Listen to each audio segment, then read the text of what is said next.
Hey, what's up? Welcome to my channel. Today I'll share you my experience with growing the Calamansi Orange, also called the Calamondin Orange. This is a citrus hybrid cultivated in the Philippines, and they are similar to the kumquat. They are about 1 to 2 inches in diameter, and they grow to the size of a large cherry.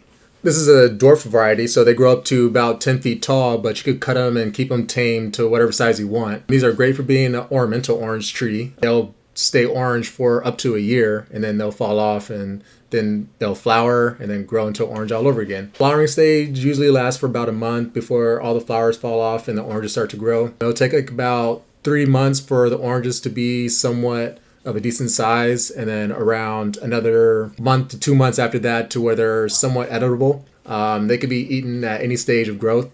I'm actually going to show you what they taste like when they first start turning yellow. From the stage when they're just turning yellow, they are extremely sour. When they start turning really orange and ripening, then they'll become very sweet. I haven't actually gotten to the point where they got really sweet yet because I keep eating them while they're sour because they're so good and I love sour candy. And so this is like another plus for me because it's an orange and it's not candy. So you won't find the Calamansi orange at any farmer's market because they do not ship well. They spoil within less than a week. The only way you can experience this is if you grow them yourselves or if you live next to a farmer's market that grow these. Farmers markets, they're not going to grow these unless you're in a zone that's very habitable for them to grow. And even then, because they don't ship well, it's very rare that you'll find these. So the best way to have them is if you grow them yourself. So if you're like me and live in zone 6, you're going to have to put these inside during the winter.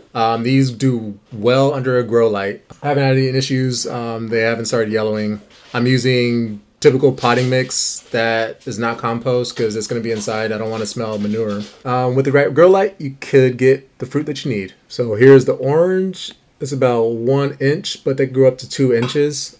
This one is probably 1 inch because of it's growing on a grow light. But once the summer hits, I want to put this outside to see how big they could actually get. So I'm going to cut the orange down the center so you can see the skin of the orange.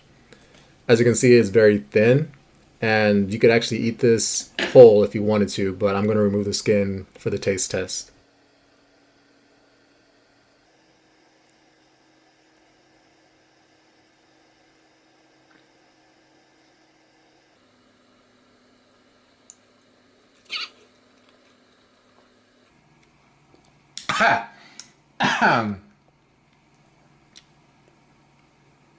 And yeah, it was very sour. It still surprises me every time I bite into it. It's a small orange, but like it starts to taste like it starts off with an orange taste and then boom, the sour hits you. But it's still good. I love it. I also have 4 other trees I'm currently growing inside. Updates in later videos. I'm growing a dwarf Cavendish banana tree, a lemon tree, guava tree, and a pomegranate. Can't wait for them to start growing into fruit. The guava tree is actually producing fruit right now, but it's going to take another 3 to 4 months for it to be ripe enough for me to eat. And all of my trees are growing under a grow light, and they are thriving. More updates to come. Thanks for watching.